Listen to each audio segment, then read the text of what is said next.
Safe, everyone. Hope you're good. For episode 2, we have the talented singer-songwriter Shiv on the show. How are you doing? I'm good. How are you guys? Me good. Yeah, not bad. Yeah, Good. just kind of coping with lockdown. Another day in lockdown. Just trying to keep busy and all of that kind of stuff. Cook loads of food, watch loads of Netflix, etc., etc. All the good stuff. Loads of apps. Exactly. So just to kick off, do you want to tell us a bit about yourself and how you got into music? Yeah. So, I guess music has always been a part of my life. My dad, I used to live in Zimbabwe. My mum is Zimbabwean and my dad is Irish. I was born there and moved to Ireland when I was 5. But my dad used to just play so much music for us when we were growing up, it was so nice to just have a kind of a diverse musical palette, I guess, from a young age. And then my mum used to kind of bring me and my sister when we'd walk from one place to another, and if we were fighting or annoying her, she'd be like, okay guys, let's sing a song, and then we'd all just like start. She had like different songs that we always sang and harmonies that she had learned from, passed down from her mum. So yeah, that was always kind of a part of it. And then I always liked singing. I always enjoyed it, but I never really thought of it as a career path.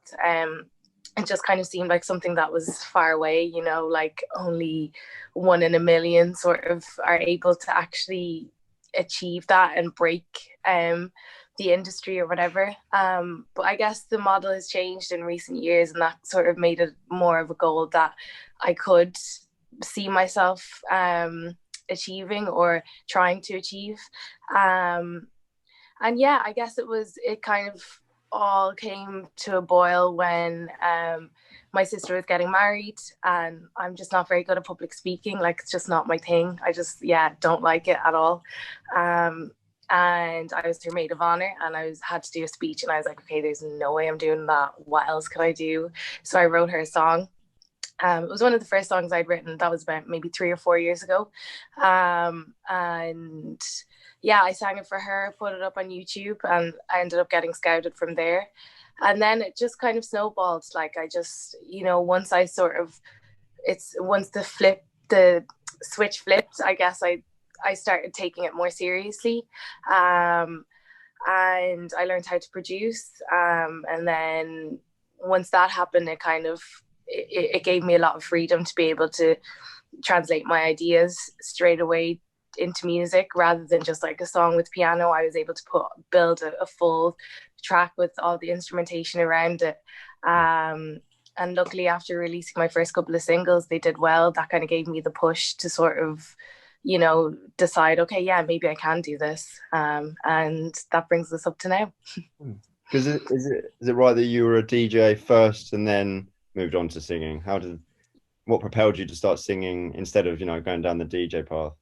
Yeah, so DJing was just it was a placeholder, I guess, in the sense, looking back now, it was just a way for me to sort of be able to express myself musically, but not necessarily be up on stage singing, because I didn't really think that I could do that. So yeah, DJing was fun, but it was never going to be like, it was always kind of a hobby for me, even at the time. And then once I got scouted, once I wrote the song for my sister, then that was kind of when everything sort of flipped, and then my priority shifted from DJing to singing and production. Okay, that's cool. So your first releases, they came about after a period of writing music in Mozambique. Can you tell us a bit more about that experience? Yeah. So basically, my dad works for the Irish Embassy. So he's been kind of dotted around Southern Africa for the past few years. He was in Mozambique, now he's in Malawi. But at the time he was in Mozambique, and I've been wanting to take the next step and move forward and take things to a more serious level. I hadn't released any songs up until that point. And my parents were like, look, just like, see if your work will give you some time off. I was working as a waitress at the time, and they're like, just take a few weeks off, come here, you don't have to worry about like bills or food or anything like that, and be with your parents and in a hot country. And they were like, give it give it a good amount of time, give yourself the space to do it, and then see what happens from there. And that's what I did. I just went over, and it was so nice to be able to just, that was literally my only focus for the entire 6 weeks. I just dove really, really deep into it. I do like lyrical analysis on songs that I like, and like try figure out what certain production techniques were, and you know, try and kind of like finesse, I suppose, and hone in on any sort of songwriting skill that I had, which was very little at the time, but you know, just kind of like kind of going at it, it built up over the 6 weeks, and that was where I wrote my first few singles. They just I've, you know, spent the first 3 weeks just kind of trying to figure out everything and trying to like get a grasp on things, and then everything, all the pieces sort of slotted together, and yeah, I ended up coming up with Golden and Here and Over, which were my first couple of songs. I was going to say, was Golden written there? Because that was the first song that we heard really of you, and since then we've loved everything you're doing. So it's great to hear how far you've moved. Thank you. So what artists are you listening to at the moment? At the moment, I'm listening to a lot of Salt. I really, really like what they're doing. It's so cool. Yeah. And just kind of last year as well. They kind of, sorry for interrupting. They've just killed it out of nowhere. Yeah, and it's really cool the way they're not trying to. It's not for anything else except the music. You know what I mean? Like, it's just unreal that you don't really know who they are. You don't really know what they're about, but they have such a powerful message and such strong musical ability that it's just like, okay, well, I don't really care anyway. Like, it's just great. So yeah, listening to a lot of them.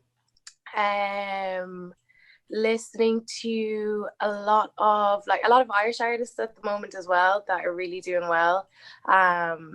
The April is class. She's really cool. And Keen Kavanagh and Kojak, they're always killing it.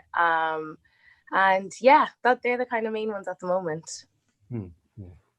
Okay, nice. Okay. And what were the names of the Irish artists? There's Keen Kavanagh, April. Okay. Tula McKay actually is one I forgot. She's doing big things at the moment. Yeah. I think you share them with us after, and we'll have a listen and share it with the. Yeah, absolutely. Right, that'd be great. Okay, nice. And what was the best gig you've ever been to, and why? Let me think. Always an on-the-spot question, this one. It's a difficult one, I'm not gonna lie. It's a difficult one. Yeah, it's hard to kind of whittle it down, isn't it? I was at Tom Misch. This was like way back. This was before he kind of blown up, and he was playing at the Academy in Dublin, which is like a relatively small venue. And he's just unreal. Like, he's just so into what he does. Like, I just felt like sometimes at a gig, you know, you're drinking and you're having fun, and it's like a vibe or whatever.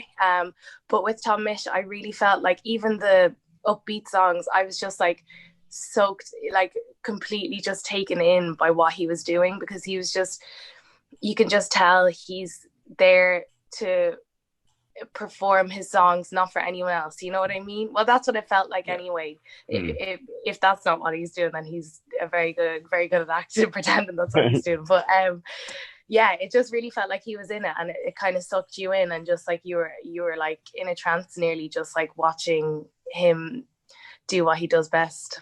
I think he embodies his music, really, doesn't he? It's just 100%. It's all him through and through. You can tell. Yeah. Cool.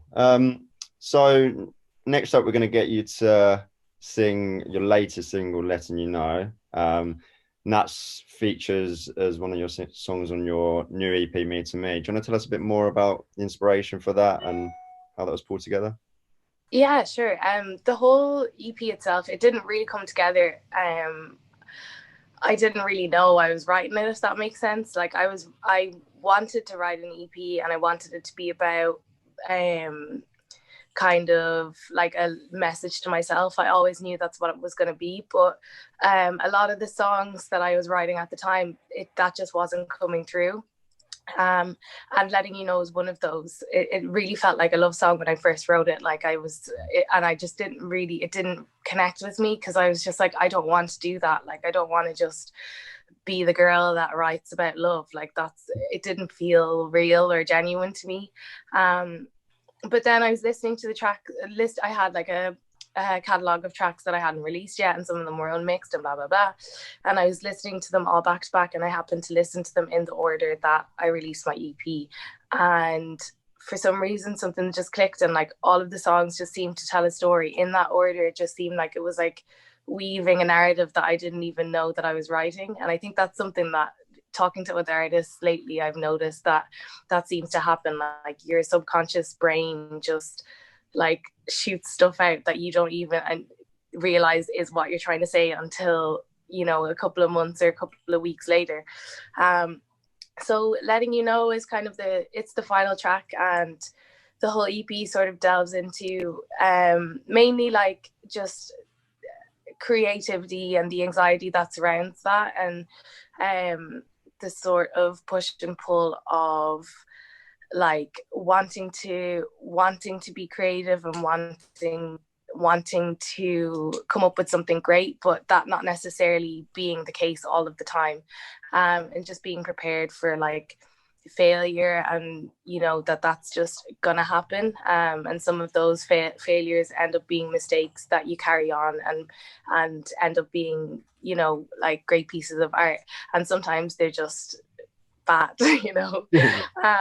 But yeah, so it's kind of about that, and Letting You Know is sort of after the journey of like, you know, not feeling great, and then kind of accepting that and moving forward. Letting You Know is kind of just like a breakup song with the anxiety, I guess. When I'm talking about it, it sounds so cringy, but this is the truth. It's kind of like being able to just let go of the stuff that you've held on to, and that, you know, you can kind of get very tense and very caught up, and this has to be perfect and this has to be amazing, and oh, I'm a creative person, so everything that comes out of me has to be this a certain way or whatever. But letting go of that actually frees you up to just do, and just like not get so caught up and not think about what it could be or what is going to come out, because whatever happens is going to happen anyway, and if you just relax into the process, then hopefully what comes out will be good. Yeah. So nice. Well, yeah, we love the EP, we love Letting You Know and Hold Me and what have you, so hopefully we'll get a chance to see you live this year. I was about to say next year then, but this year, and things calm down. But yeah, do you want to let everyone know your socials and stuff so they can follow you? We'll share obviously details of this on Instagram, what have you. But so it's hi_I'm_Shiv on Twitter and Instagram, and hi, I'm Shiv on Facebook, and then just Shiv on Spotify and all the streaming platforms.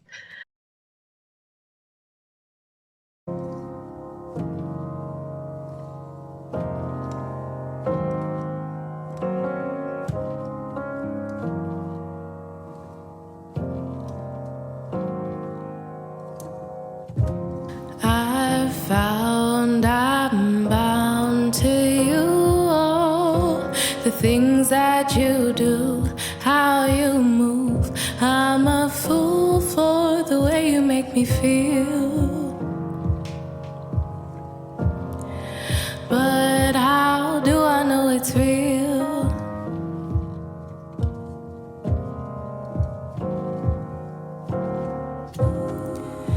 'Cause there's no room to move. All I see is you, caught between my heart and mind. I'm letting you know that it's hard to compromise what's on my mind, and it feels like I'm out of time. I'm letting you know that I couldn't get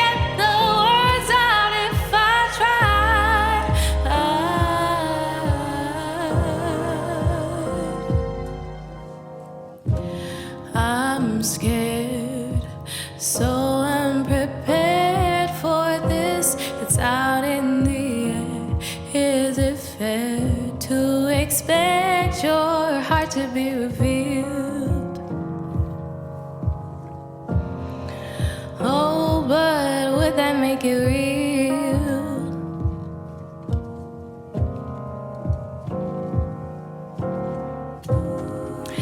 'Cause there's no room to move.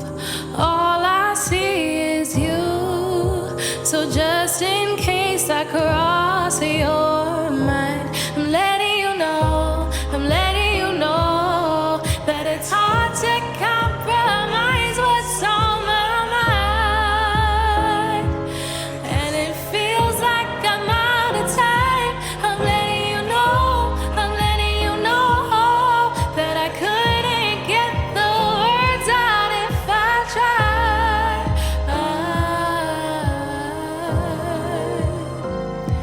I'm letting you know, I'm letting you go, 'cause it's hard to compromise what's on my mind. And it feels like I'm out of time. I'm letting you know, I'm letting you go, 'cause I couldn't get the words out if I tried. Oh, oh. There you go. Amazing. Thank you so much. Thank you, Thank guys. you so Thanks for much. having me. Yeah, thank you. Thanks for Thank coming on the you. show. Of course, my pleasure. We'll keep in touch, and if when you're back in the UK or whatever, let us know if you've got shows coming, and we'll make sure we're there.